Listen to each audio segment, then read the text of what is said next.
to be taught. Come in the likeness and the image of God, 'cause you can be like that, with all that humbleness and all that respect. All of the power invested in me. Beat hard to love my enemies. All of the black bags over the heads of the dead and dying. The more I understand about the human race, the less I comprehend about our purpose and place. And maybe if there was a clearer line, the curiosity would satisfy. Time-based prophecies that kept me from living in the moment. I'm struggling to trust the divinity of all the gods and what the hell they have planned for us. I cry for the creatures who get left behind, but everything will change in the blink of an eye. And if you wish to survive, you will find the guide inside.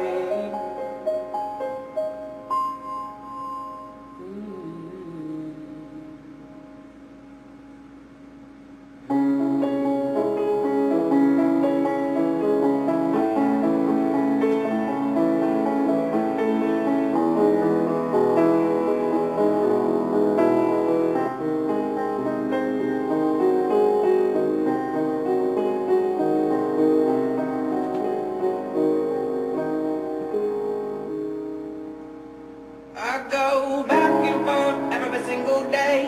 The clarity comes to me in the choppy waves. The breezes and the places and the seasons change. The galaxies remain. Energy feels pulling the body to space. The angels that are coming in the spiritual ways. The hate that gets me just from my spiritual pace. Tenfold upon up when the planets on place in polar alignment. We're on assignment. Bodies on consignment. Return to the circus. And what is the purpose? What is the purpose? And would you believe it? Would you believe it if you knew what you were for? And how you became so informed. Bodies of info performing such miracles. I am a miracle made up of particles. And in this existence I'll stay persistent, and I'll make a difference, and I will have lived it. Aloha, aloha, hea kua,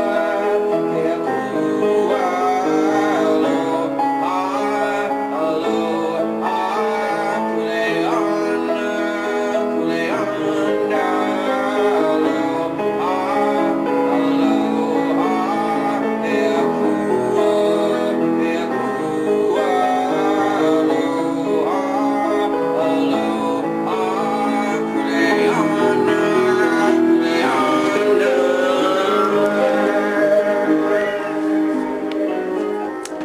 That song seemed very appropriate.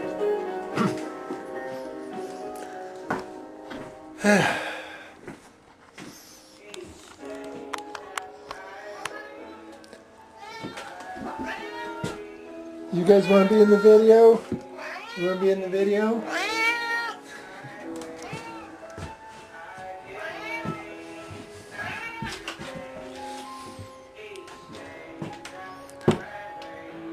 What is the purpose? So this video was inspired by somebody who I actually don't know on Facebook, but it's a friend of a Facebook friend. So I felt inspired because she was calling out to her friends in a very eloquent letter expressing what we all have to go through, what we all have to face day to day. We face it the minute we step into this world, and no matter how our journey goes, we continue to have to face it. So what she expressed was that she's on a spiritual path and come quite a far away and really tapped into herself. These are my words. But basically, once again, she's faced with the suffering of the world, the suffering of others. And so I wanted to make a video about this because she, reached out to her friends, she reached out to the world, and more so because it's something that we all struggle with, especially those of us that are extra sensitive, and I'm certainly one of those. I was born into this world sensitive. I wouldn't hurt a fly. I don't hurt flies, actually. I catch and release. So we struggle with this sometimes. A lot of amazing souls commented. I won't get into what they said, but all amazing comments. But I'm just kind of ramble and see where it goes. But it's a tough one, especially when we get up in here, right, about it. So we can't avoid that. At some point we have to think about it. But I think it benefits us not to get too much up in the mind about it. Like everything, don't get too much up in the mind about it. But, we will. Suffering. The truth is, billions of people, trillions of life forms, suffering always has been and continues. And the realities that we know, it's overwhelming. It's hard to comprehend. The truth is,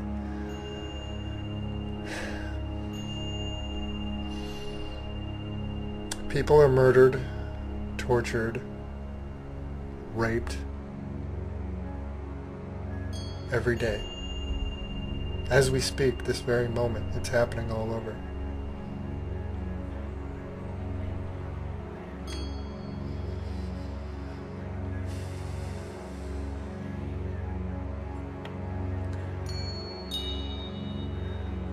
Sorry, I'm getting a little emotional because I've never felt disconnected from that.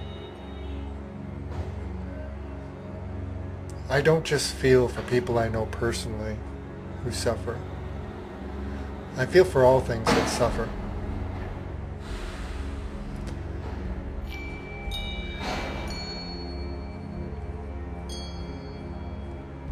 It boggles the mind. Of course, it boggles the mind. And it's painful to know that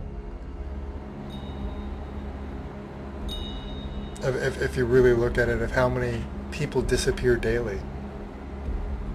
Women, children, people. How many people are being abused physically, tortured and raped, as I said. Then there's emotionally, how many the people that are being emotionally in so much emotional pain, going through so much. And then we look at the other living creatures. Let's just now talk about people. Animals being, if we look at our current habits of how we eat meat, which actually plunders the planet, this unnecessary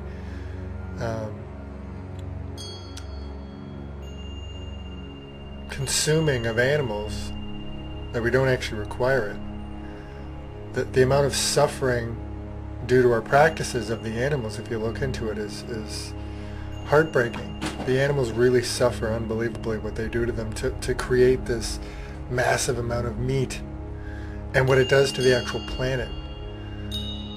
And this planet, we're plundering it and raping it.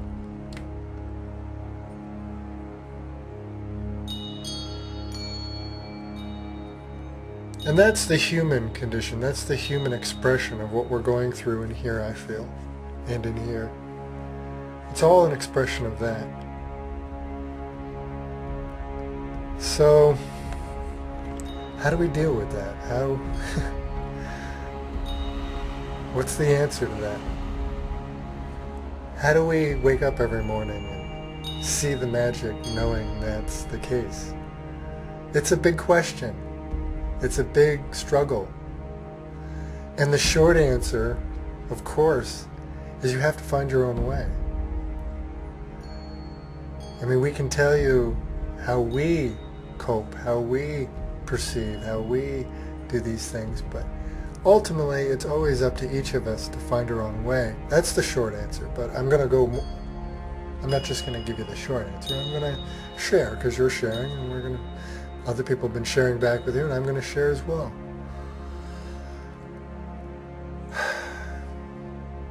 But you're not alone in feeling what you feel.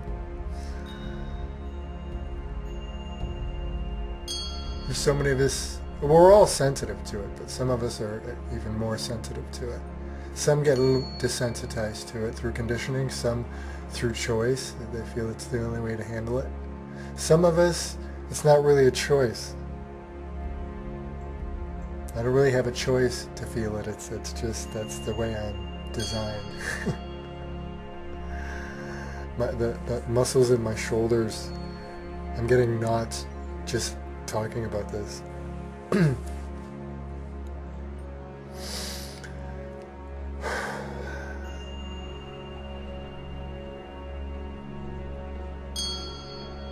I can tell you my perception and where I've found strength and where I find motivation and how I approach it. I don't have any definite answer. I mean, who can answer really why? I mean, nobody has the answer to this. It doesn't make sense to me. It's silly. I don't understand why people hurt each other. I mean, I understand the psychology of it. I understand. I mean, it's apparent. But still, as much as we can understand it, you can't understand it. How can you understand somebody that would harm a child, or that would sexually abuse another person, or people that, the examples are endless. Or if you want to pull back and go really big, the small group of people that have really, the small group that really are running the world and have been for a long time, generation after generation, that really murder people and ravage the planet for their own means, just for their own, to keep their lineage, their families, their generations well fed and pampered, and whatever it is, and the power, whatever drives them, have been orchestrating this system that controls and enslaves. And all the wars that have ever been created, no war was ever over really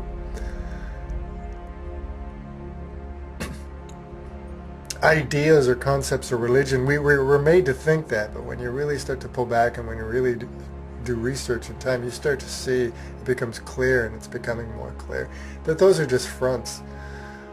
That every war that has ever been, there's somebody behind it that is trying to get a gain on something, to plunder another country, or to whatever it is, to shift power around the world. So in this world of illusion and deception, even the wars that have cost so much and all the suffering, it's I'm becoming a bit speechless, obviously.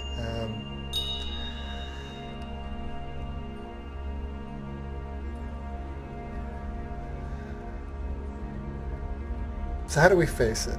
I mean, you're not going to find the answer. We can't, any answer we find is not going to be satisfactory of why people do these things. That's the thing, even when we know the answers, even when we understand the psychology or the background of, why people suffer comes from fear and all these things. I've come to understand it quite a bit, actually, of why things go on. It's very clear to me. It's all coming from a core fear. Humanity has been resisting what we are and where we are, and we're afraid of the unknown. That's the core fear, I feel. And there's lots of other fears, but if you go straight to the source, to the core and go deep, it really comes from that. the fear of the unknown. But even once we understand that, it's still, it doesn't satisfy. It doesn't satisfy. So we can keep searching endlessly for answers. And we can, and in doing that, we're spending much more time in the mind. We see people that are in the truth movements, and thank heaven they're there because they keep us informed, but we see how much the people that are really involved in the truth movements for decades and whatnot, they suffer more than anybody for us because they spend so much time delving into those things, into the illusions and the lies, and trying to make sense of it, and that is very much in the mind. So a lot of us go to spirituality and instead choose to, instead to focus on what's wrong, focus what's right, focus on the magic, and with a driven purpose to shift and transform and realize we are powerful. We are creating all of this, so we can create anything we want. We can change this anytime we want, and we are changing it. We do see shifting happen. So perception for me is a big thing. Everything is perception. Everything is perception. What we focus on shapes our experience. So when we're just focusing on, yes, the endless suffering and horrors that we see in the world or in our own lives, it's understandable, but what we're always doing in addition is we're missing the constant gifts. We're missing the constant gifts. So I know for myself, and I'm sure many others, what we try to do is go inward, stillness, and instead of looking out and saying, why is the world this way, or what's wrong with the world, why is the world this way, we look inward to ourselves and instead focus on discovering what we are. And the more we discover that, and the more we explore that, the more we see the magic in us and in the world. And it's endless magic. So yes, it is in this grand funhouse, this grand matrix, this amazing miracle, actually. Even in the horror, it's all a miracle. I know that sounds, what? But even all this scary stuff, that in itself is a miracle that it exists at all. If you really look, religion, science, philosophy, everything points towards this is all coming and being created by some form of consciousness. Some people want to call it God, whatever you want to call it. But it's all pointing, even our everyday lives.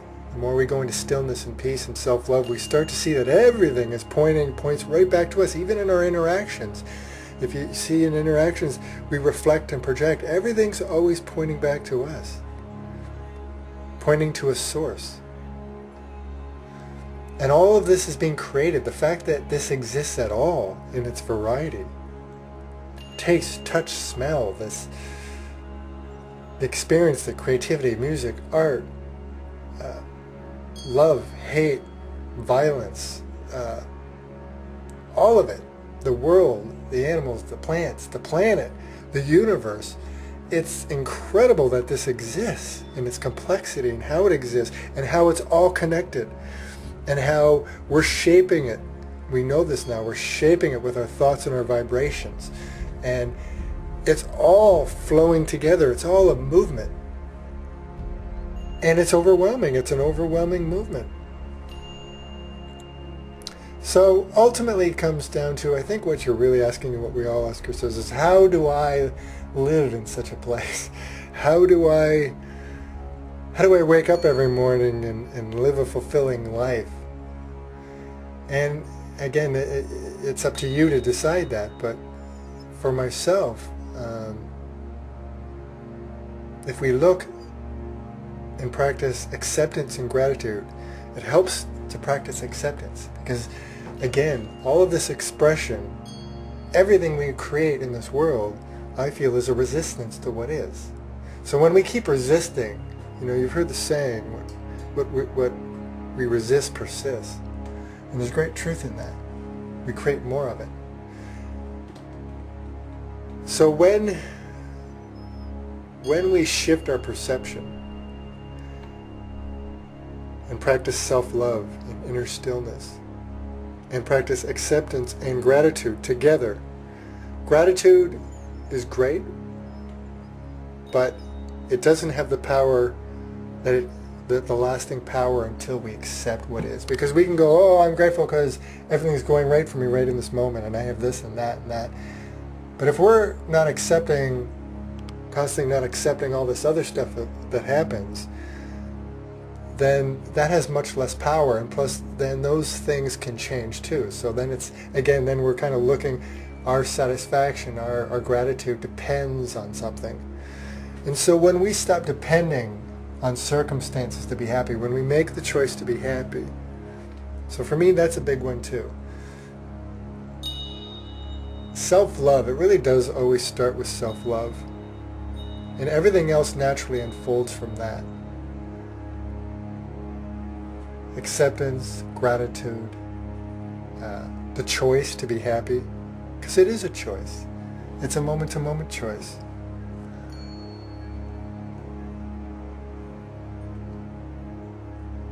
Once we find the power to change our perception,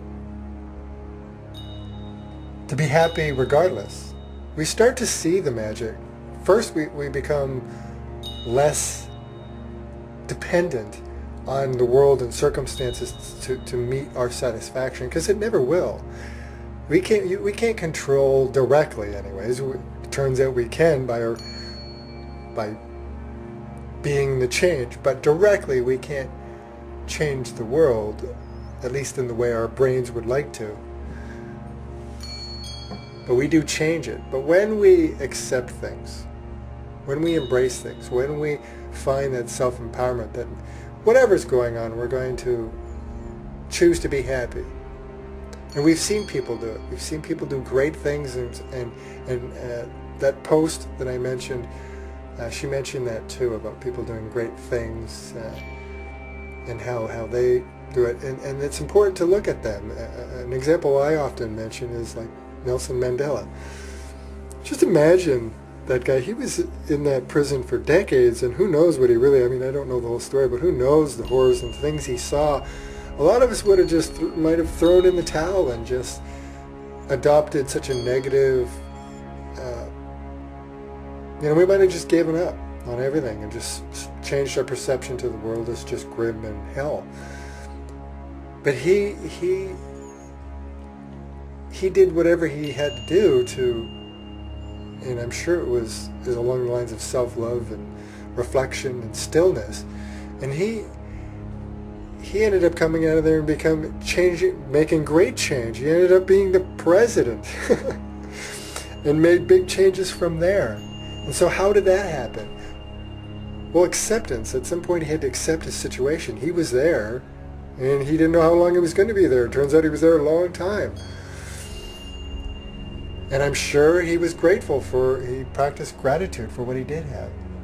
And when we practice gratitude, we start to see that to get back to what I was saying a few minutes ago, when we shift our perception, we start to see, yes, there's all these scary things in this grand matrix funhouse, but what we also see is there's endless magic that we take for granted.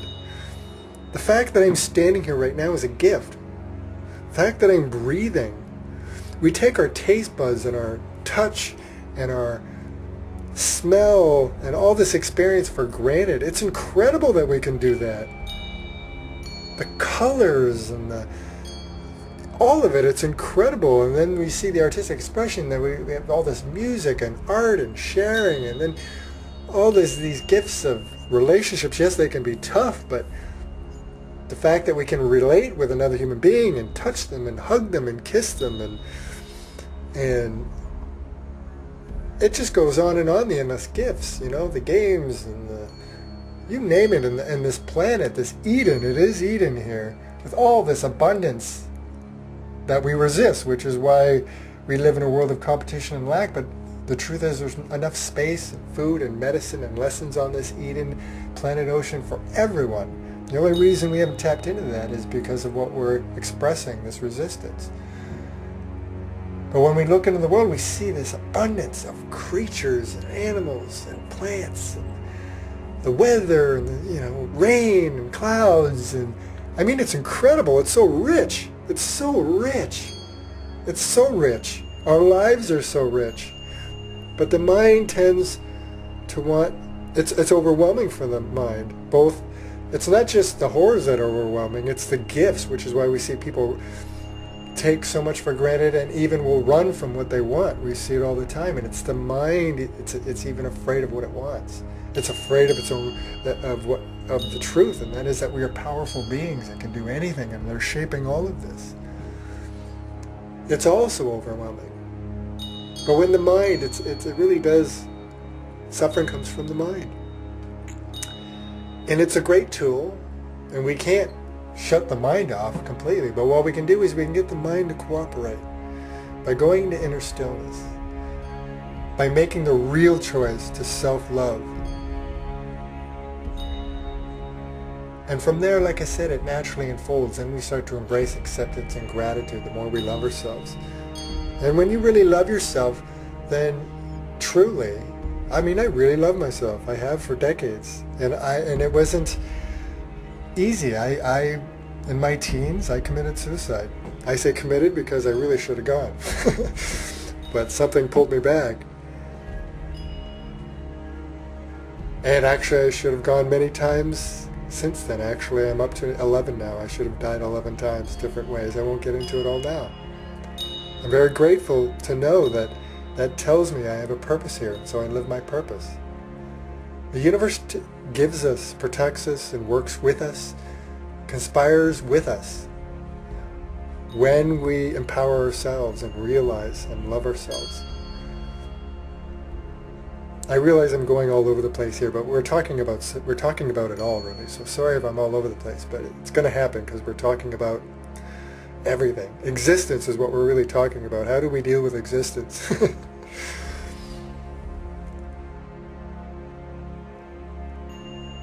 So when we start to do that, though, and go along that path, it's just, I find it's a natural process, and a lot of the things people struggle with, I find just naturally work themselves out if you just go to the core first. Stillness and self-love. Really make the choice to be happy and make that your primary mission every day. And the more you do that, you start to see that you will naturally start to accept more and judge less. We still judge, we're judgmental creatures, but you'll naturally judge less. And your mind will start to cooperate. Instead of the mind struggling to want to figure it all out and creating quite often problems where they don't exist. Because the problems we see in the world, we've created them. They didn't exist except we created them. This is Eden, but we create all of this. So we're creating the problems. So we're creating the problems, but where's that coming from? Well, it's coming from our brains. And that's what the brain does. It creates problems where they don't exist. There's challenges, yes, but there are no real problems. That's an illusion. So when we practice self-love and make the choice to be happy and follow that path, as time goes on, we start to see the magic in everything and be more grateful. We start to accept more. And we start to be the change. We start to see, and we start to see because we're energy beings that send out waves, we start to see, we create a difference. We inspire others. We start to see, we start to attract things. Those of us that really love ourselves, we start to feel very safe and protected, and we are. And we become very protected. So we start to feel very empowered. We are the masters of our own experience. All of us. We're just starting to realize that. So the more we do that, the more the world becomes a much easier place to accept. And we start to realize that it is changing, and we can change it. And a major shift. And we start to focus less on what's wrong, because that's easy. There's so many things. We could do that all day long. We start to see the magic everywhere. and appreciate the magic in everything, in a cup of tea and in a handshake and in a laugh. We see the magic everywhere, and it becomes more real, and we change our perception. And the more we change our perception by embracing these things, the more we will change. So by letting the brain try to change the world, it doesn't work. Not well anyways, not in the way we'd like. I mean, it can. But when we go the other route and make movements, when we embrace self-love and acceptance and gratitude, we start to make movements instead of actions from the mind. We make movements from the heart. We start to see our life flows more, and we start to see things flow to us. We start to see the synchronicities everywhere, and we start to see the magic, and we start to see how protected and how abundant we are. And we start to find self-fulfillment. We start to find our path. When we try to figure out our path, it doesn't work. We see people can't decide. Well, you don't need to decide. When you move from the heart, you'll just know. You'll feel a movement to do this. So all of my movements come from the heart. And when you start to live a life of purpose, it's just a natural way. Once you start to embrace that self-love, once you truly love yourself, a life of, you really need very little. You become much more simple. Life becomes simpler to comprehend, even though, yes, we're still very well insensitive to the suffering out there, but it really does become easier to accept, and our lives become easier, and they become simpler, and we start to become simple, and our lives simplify, because we overcomplicate everything. And as everything starts to simplify, everything just starts to unfold naturally, and we start to find our path, and we start to live a life of service naturally, because we don't need a lot. So that becomes our drive, because it's fulfilling. So for myself, I don't need a lot. I really don't. I'm very simple. I don't need a whole lot of anything. And really my greatest joy is service. And the more I do that naturally now, while continuing self-love always, you got to continue that. So again, if moved from the heart and less from the mind, and the mind starts to cooperate more, you'll still occasionally get up in the mind, but not as much. So I probably should try to wrap this up. So again, the short answer is you'll find your own way of being in the world.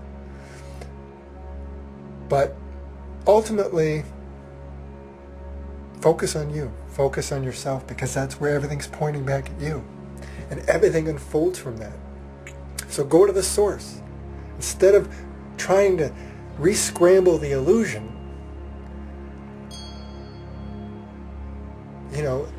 go home. Go home and build that feeling, that stillness, that self-love. And everything will start to unfold from that. It really will. So I guess really what I'm saying is go inward, like which I always say. You won't figure out the answers. There's no easy answers. But the answer for many of us for have to be in the world is to go to self-love and go inward. And then everything starts to unfold from that. And the more we continue, when we make that our primary mission, everything just starts to naturally unfold, and we start to naturally accept, and we naturally start to feel gratitude. We naturally start to inspire others. We naturally start to shape the world and be the change. We naturally start to find our path. Instead of search for our path just lays out in front of us, because we know we're always on the path. You're always on the path. There are no mistakes in life. Even the pain in this world has a purpose. Ascension is what everybody's talking about, the shift, the ascension. Well, we'll break that down. What is ascension? Ascension is to ascend something. So we have lots to ascend. So we're ascending on a daily basis. You're ascending. You've been ascending your whole life, and you'll continue to. So perhaps that's our purpose. Perhaps our purpose is just, I feel, the consciousness separating itself into trillions of pieces to experience itself, discover itself, and then return to itself. Because everything is coming and going here. Trillions of beings live and die every day. This is the grand show. So perception is a big thing. We create our own perception, but again, it all starts with self-love. It really does. All these things I've said, those are just the bits and pieces, but keep it simple. Don't worry about how to be in the world. Just be it. Be you, discover you, love you, and trust that everything will unfold from there, because it does. The answers will unfold, the path will unfold, the magic will unfold. And in doing that, then you're being the change. And then we will continue to shift this, and we see things are changing and shifting. As much as if we just look at the shadows, it seems like the world, some people describe it as hell or a toilet spinning the drain, but a lot of us think of it like a butterfly when it emerges from the cocoon. When it comes out of the cocoon, it doesn't just suddenly pop out. There's a struggle, a hard struggle to get out. So we could look at it that way. Look at it whichever way analogy resonates with you, and in this ever-shifting, changing world, and our experience is ever-shifting, what you believe and feel will shift. So whatever works for you at the time, good. But go inward. Always go to the source. Just be. That's all you really have to do. You don't need to fix the world. You will change the world, and you are changing the world, and you would affect the world.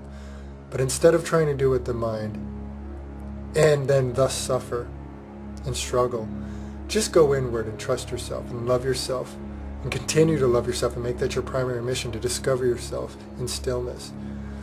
And then just watch what happens, and life starts to unfold. I don't really make any decisions anymore. My life just unfolds. It has been for a long time. When I was younger, it was about, I have to make decisions, my path and my goal, and how to... Now I just make movements, and my life just unfolds, and people come in and out of my life who are supposed to be there, and things happen that are supposed to be there. Some challenging, some amazing, magical. Well, it's all magic, but some quite pleasant and lovely, and some quite challenging. In my path of service, I get people that reach out to me every day, and the stories I hear and the circumstances are they can be heart-wrenching. But I'm happy to be of service. And it unfolds before me. So instead of stressing about those things, I just feel grateful that I can help them, or however I can help them. So just be. Just be, and the rest will work itself out. We don't need to do anything in this life. We just need to witness it, and witness ourselves, discover ourselves.